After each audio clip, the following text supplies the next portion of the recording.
অধীর আগ্রহে অপেক্ষা করছে শুধুমাত্র এক নজর বিএনপির ভারপ্রাপ্ত চেয়ারম্যান জনাব তারেক রহমান, তাকে দেখার জন্য। তাদের এই উচ্ছ্বাস, তাদের এই ভালোবাসা, তাদের এই অভ্যর্থনা জানানোর জবাবও কিন্তু বিএনপির ভারপ্রাপ্ত চেয়ারম্যান জনাব তারেক রহমান তিনি হাত নেড়ে নেড়ে দিচ্ছেন। এবং তারা যে অপেক্ষা করছেন, বিএনপি এবং আপামর জনতা গণতান্ত্রিক একটি বাংলাদেশের অপেক্ষায় যারা রয়েছেন, তারা প্রত্যেকে অবস্থান করছেন, তারা প্রত্যেকেই অপেক্ষা করছেন। কেউ হয়তো রাজধানী ঢাকায় আসতে পারেননি, সারা বাংলাদেশ থেকেই আসলে অপেক্ষা করছেন কি বক্তব্য দেন বিএনপির ভারপ্রাপ্ত চেয়ারম্যান জনাব তারেক রহমান, তারই অপেক্ষা করছেন। আমরা দেখেছি, এখনো দেখতে পাচ্ছি আইন শৃঙ্খলা বাহিনীর 10,000-এর বেশি সদস্য তারা মোতায়েন রয়েছে, কিন্তু তারপরও তাদেরকে বেগ পেতে হচ্ছে, গাড়ি বহরটি চলতেই পারছে না। খুব ধীরে ধীরে গাড়ি বহরটি এগুচ্ছে, সেটি আমরা দেখতে পাচ্ছি। কারণ সাধারণ মানুষের যে উচ্ছ্বাস, সাধারণ মানুষের যে ভালোবাসা, সেই ভালোবাসা নিয়ন্ত্রণ করা খুবই মুশকিলের কাজ। বেগ পেতে হচ্ছে আইন শৃঙ্খলা রক্ষা বাহিনীর সদস্যদেরকে, কারণ তারা অপেক্ষা করছেন, কেউ হয়তো রাত থেকে, কেউ ভোর থেকে, কেউ সকাল থেকে অপেক্ষা করছেন বিএনপির ভারপ্রাপ্ত চেয়ারম্যান জনাব তারেক রহমান, তাকে এক নজর দেখার জন্য, তাকে স্বাগত জানানোর জন্য। এবং যে মঞ্চটি তৈরি করা হয়েছে, সেই মঞ্চে আমরা দেখেছি বাংলাদেশের বিভিন্ন রাজনৈতিক দলের নেতৃবৃন্দ তারা সেখানে অপেক্ষা করছেন। আমরা এই মুহূর্তে দেখতে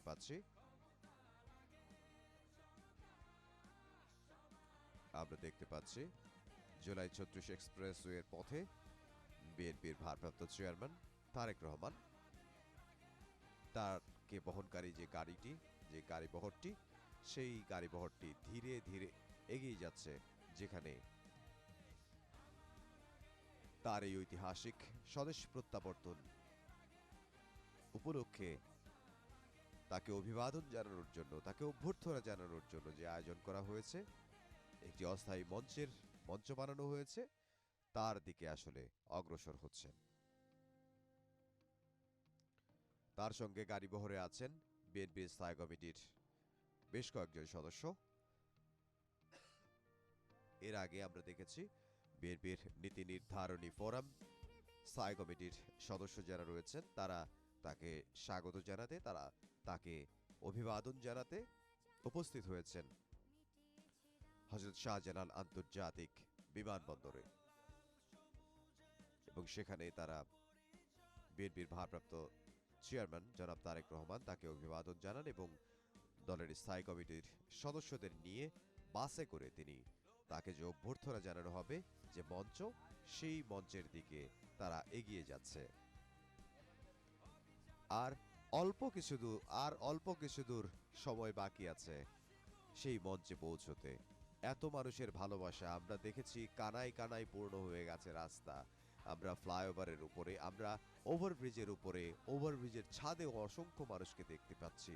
তারা আসলে অনেক ঝুঁকি নিয়ে তারা সেখানে দাঁড়িয়েছে শুধুমাত্র এক নজর বিএনপির ভারপ্রাপ্ত চেয়ারম্যান জনাব তারেক রহমান তাকে দেখার জন্য।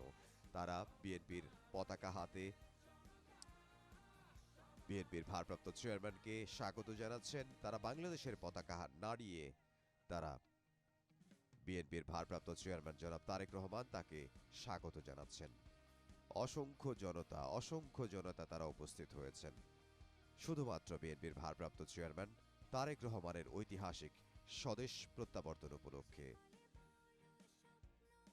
তারা তাকে যে অভ্যর্থনা জানানো হবে, সেই অভ্যর্থনা স্থলে অপেক্ষা করছেন বিএনপির ভারপ্রাপ্ত চেয়ারম্যান তারেক রহমান। তিনি কি বক্তব্য দেন, তাকে এক নজর দেখার জন্য, তাকে অভিবাদন জানানোর জন্য, তাকে স্বাগত জানানোর জন্য তারা অপেক্ষা করছেন। কারণ তিনি দীর্ঘ প্রায় 17 বছর পর বাংলাদেশে ফিরছেন।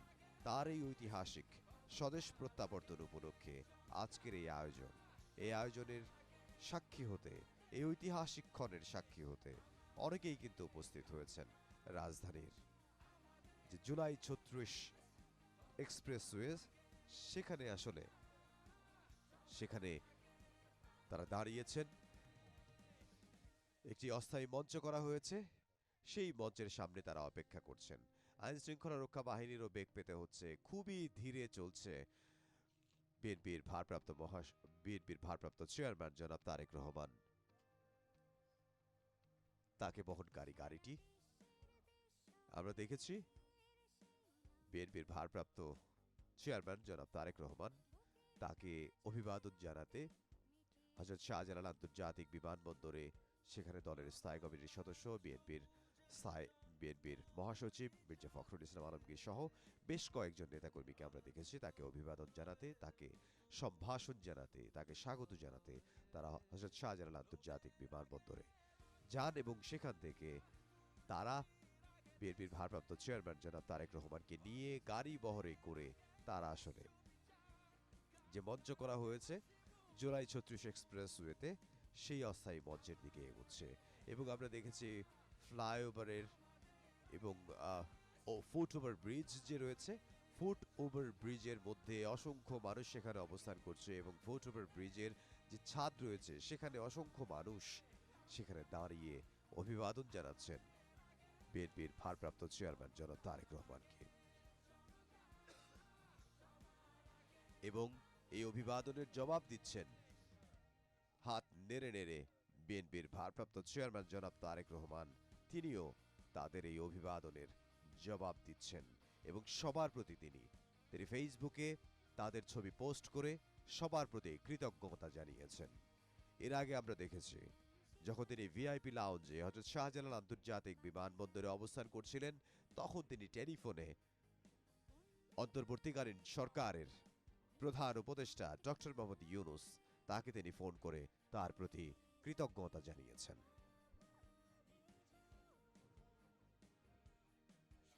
তিনি নিশ্চয়ই যারা তার জন্য অপেক্ষা করছেন তাদের প্রতিও কৃতজ্ঞতা জানাবেন। সেজন্যই একটি অস্থায়ী মঞ্চের আয়োজন করা হয়েছে, অস্থায়ী মঞ্চ বানানো হয়েছে। সেই মঞ্চে তিনি বক্তব্য দিবেন। তার এই ঐতিহাসিক ক্ষণে তিনি যে ঐতিহাসিক বক্তব্য দেবেন তার সাক্ষী হওয়ার জন্য অসংখ্য মানুষ, লাখ লাখ মানুষ তার অভ্যর্থনা স্থলে উপস্থিত হয়েছেন।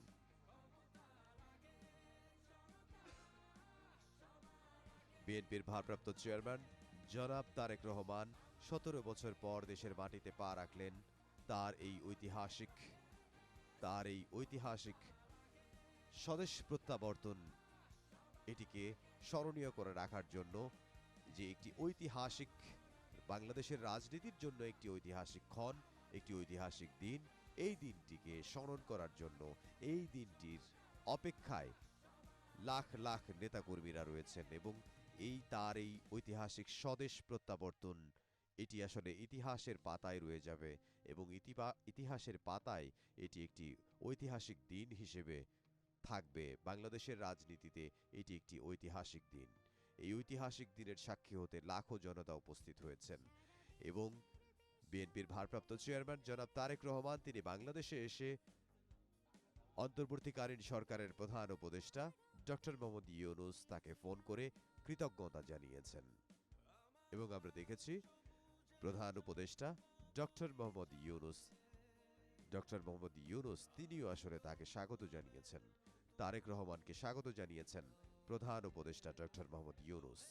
আমরা জানি গত বছরের ৫ আগস্ট বাংলাদেশে যে গণ অভ্যুত্থান হয়, গণ অভ্যুত্থানে ফ্যাসিস্ট সরকারের পতন হয় এবং তারপর অন্তর্বর্তীকালীন সরকারের দায়িত্ব গ্রহণ করেন ডক্টর মোহাম্মদ ইউনূস। এবং এই যে ৫ আগস্টের পরে আমরা নানা সংস্কার নিয়ে, রাজনীতির নানা সংস্কার নিয়ে আমরা কথা শুনেছি, যেই সংস্কারগুলো আসলে দেশের মানুষের জন্য প্রয়োজন সেই সংস্কারগুলোর কথা শুনেছি।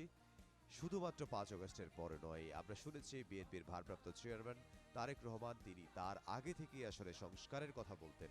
বাংলাদেশের রাজনৈতিক যে সংস্কার, সেই সংস্কার তিনি চাইতেন। তিনি ভার্চুয়ালি যুক্ত হয়ে সেই সংস্কারগুলোর কথা তিনি বলতেন বিভিন্ন সভা এবং সমাবেশে। এবং কতটুকু সংস্কার হয় বাংলাদেশের রাজনীতিতে সেটিও আসলে দেখার অপেক্ষায় রয়েছেন বাংলাদেশের লাখো কোটি জনতা।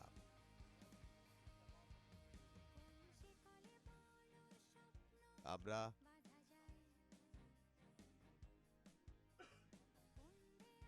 আমরা দেখতে পাচ্ছি প্রধান উপদেষ্টা ডক্টর মোহাম্মদ ইউনূস তার সঙ্গে আমরা দেখতে পেয়েছি প্রধান উপদেষ্টা ডক্টর মোহাম্মদ ইউনূস তার সঙ্গে বিমানবন্দরে নেমে কথা বলেন বিএনপির ভারপ্রাপ্ত চেয়ারম্যান জনাব তারেক রহমান এবং তিনি কৃতজ্ঞতা জানান প্রধান উপদেষ্টার কাছে এবং প্রধান উপদেষ্টাও তাকে স্বাগত জানান বাংলাদেশে, কারণ দীর্ঘ ১৭ বছর পর তিনি দেশে ফিরছেন, বাংলাদেশের মাটিতে তিনি পা রাখেন। এবং তিনি যখন সিলেটে অবস্থান করেন, সিলেটে তিনি বিমান থেকে নামেননি, কিন্তু তিনি তখন ফেসবুকে তিনি একটি পোস্ট করেন ছবি দিয়ে যে বাংলাদেশের মাটিতে।